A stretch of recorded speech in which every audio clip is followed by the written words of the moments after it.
வணக்கம். இது ஐபிசி தமிழின் பிரதான செய்திகள். செய்திகளோடு நான் லக்ஷனா யாதவன். முதலில் தலைப்புச் செய்திகள்.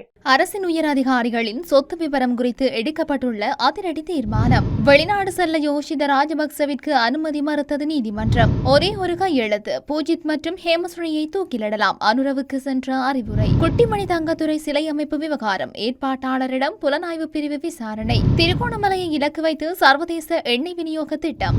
யாழில் வீடொன்றில் புகுந்து 28 பவுண்ட் தங்க நகைகள் திருட்டு. கேப்பாப்புலவு மக்களின் காணி விடுவிப்பு விவகாரம் தொடரும் 45வது நாள் போராட்டம். எங்களிடம் பிரம்மாண்ட ஆயுதங்கள் உள்ளன, ஊடகங்களுக்கு பதிலடி கொடுத்த ட்ரம்ப். தொடர்பான விரிவான செய்திகள்.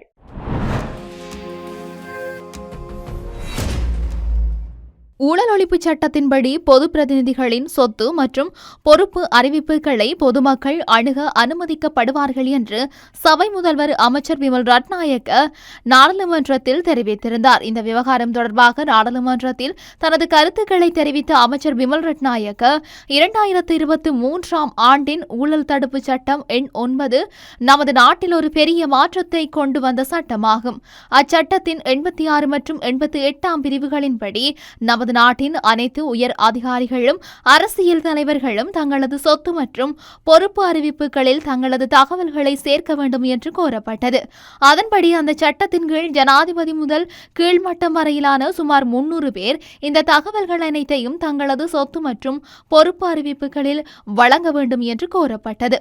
இது அச்சிட்ட வடிவில் வழங்கப்பட வேண்டும் என்று கோரப்பட்டது. பின்னர் இதை இணையவழியில் வழங்கும் முறையை வழங்குவதற்காக சட்டம் திருத்தப்பட்டது என்று குறிப்பிட்டார். வெளிநாட்டு வர்த்தக மாநாட்டில் பங்கேற்பதற்காக விதிக்கப்பட்டிருந்த வெளிநாட்டு பயண தடையை தற்காலிகமாக நீக்குமாறு யோஷித ராஜபக்ச விடுத்த கோரிக்கையை கொழும்பு பிரதான நீதவான் அசங்க எஸ் போதரகம நிராகரித்தார். யோஷித ராஜபக்சவுக்கு எதிராக கொழும்பு மேல் நீதிமன்றத்தில் ஏற்கனவே குற்றப்பத்திரிகை தாக்கல் செய்யப்பட்டுள்ளதாக லஞ்சம் அல்லது ஊழல் விசாரணை ஆணைக்குழு அறிவித்தலை தொடர்ந்து இந்த தீர்மானம் எடுக்கப்பட்டது.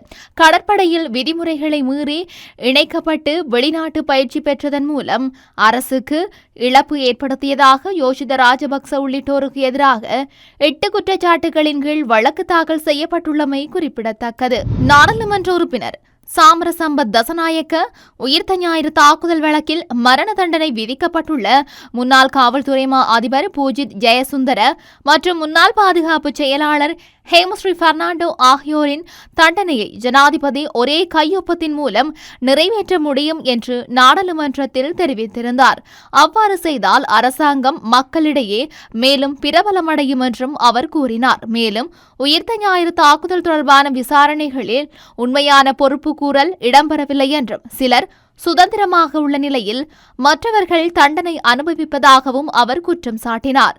அதேவேளை தாக்குதல் தொடர்பான பொறுப்பை சிங்கள மக்கள் மீது சுமத்த முயற்சிகள் இடம்பெறுவதாகவும் அவர் தனது உரையில் தெரிவித்தார். வல்வெட்டித்துறை முன்னாள் உபதவிசாளரும் குட்டிமணி தங்கத்துறை ஆகியோரது சிலை நிறுவுவதற்கான ஏற்பாட்டாளராக செயல் சொல்லப்படுகின்ற கந்தசாமி சதீஷ் கிளிநொச்சி விசேட குற்றப்புலனாய்வு பிரிவினரால் விசாரணைக்காக அழைக்கப்பட்டுள்ளார். கிளிநொச்சி விசேட குற்றப்புலனாய்வு பிரிவு அலுவலகத்தில் இவர் 6ஆம் திகதி காலை முதல் தற்போது வரை விசாரணைக்குட்படுத்தப்படுவதாக தெரிவிக்கப்படுகின்றது. வெலிக்கடை சிறையில் படுகொலை செய்யப்பட்ட குட்டிமணி மற்றும் தங்கத்துறை ஆகியோருக்கு வல்வெட்டித்துறையில் சிலை அமைப்பதற்கு பருத்தித்துறை நீதவான் நீதிமன்றத்தினால் விதிக்கப்பட்ட தடை நீக்கப்பட்டது.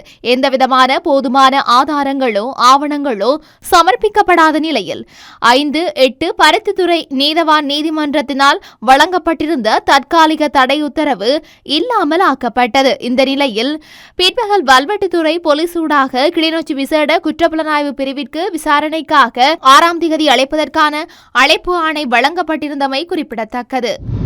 இலங்கையை ஒரு சர்வதேச எண்ணெய் விநியோக மையமாக மாற்றுவதற்கும் பெரும் வருவாயை ஈட்டுவதற்கும் திருகோணமலை எண்ணெய் நீர்த்தேக்க அமைப்பை மையமாக கொண்ட ஒரு மாபெரும் திட்டம் தொடங்கப்படும் என்று அமைச்சர் அனுர கருணாதிலக கூறியுள்ளார். திருகோணமலையில் உள்ள எண்ணெய் தொட்டிகளை ஆய்வு செய்த சுற்றுப்பயணத்தில் பங்கேற்ற போது அமைச்சர் இந்த கருத்துக்களை தெரிவித்துள்ளார்.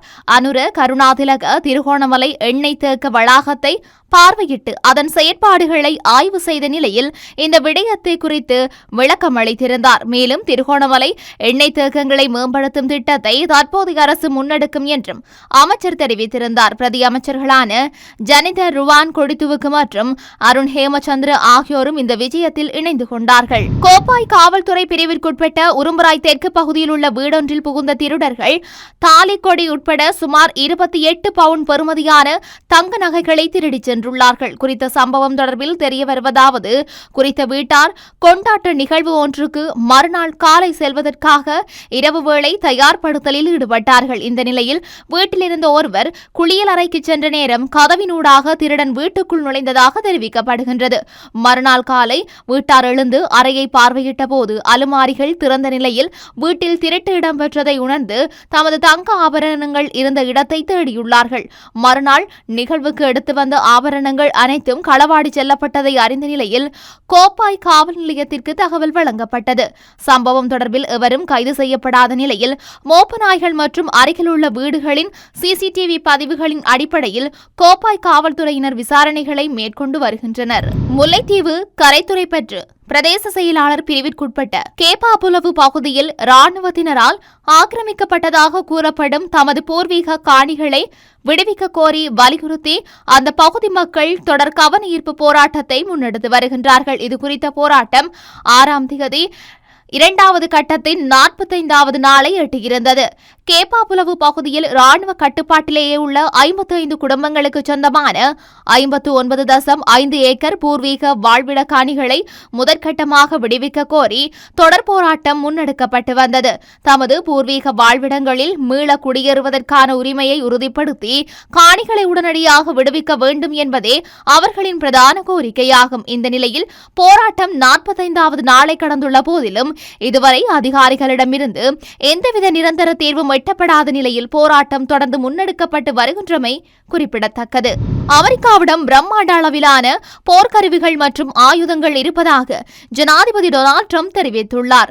அமெரிக்க பாதுகாப்பு தலைமையகான பென்டகனில் ஆயுத கையிருப்பு ஆபத்தான அளவில் குறைந்துள்ளதாக வெளியான ஊடக அறிக்கைகளுக்கு பதிலளிக்கும் வகையிலேயே அவர் இந்த கருத்தை வெளியிட்டுள்ளார். மேலும் தெரிவித்த அவர், அமெரிக்காவிடம் குறிப்பாக சில குறிப்பிட்ட வகையான போர்க்கருவிகள் பாரிய அளவில் கையிருப்பில் உள்ளன. அமெரிக்க ராணுவத்தின் முதன்மையான ஏவுகணை பாதுகாப்பு அமைப்பிற்கான இடைமறிப்பு ஏவுகணைகளில் கிட்டத்தட்ட 80% வரை செலவிடப்பட்டு விட்டதாக தெரிவிக்கப்பட்டிருந்தது.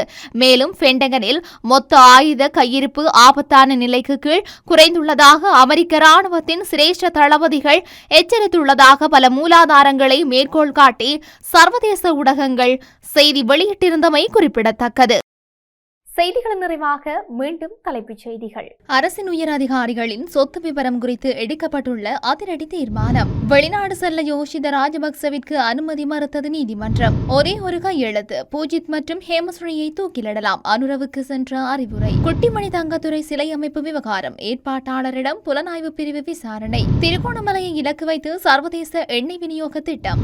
யாழில் வீடொன்றில் புகுந்து 28 பவுண்ட் தங்க நகைகள் திருட்டு. கேப்பாபுலவு மக்களின் காணி விடுவிப்பு விவகாரம் தொடரும் 45வது நாள் போராட்டம். எங்களிடம் பிரம்மாண்ட ஆயுதங்கள் உள்ளன, ஊடகங்களுக்கு பதிலடி கொடுத்த ட்ரம்ப். இத்துடன் ஐபிசி தமிழின் பிரதான செய்திகள் நிறைவு பெற்றன.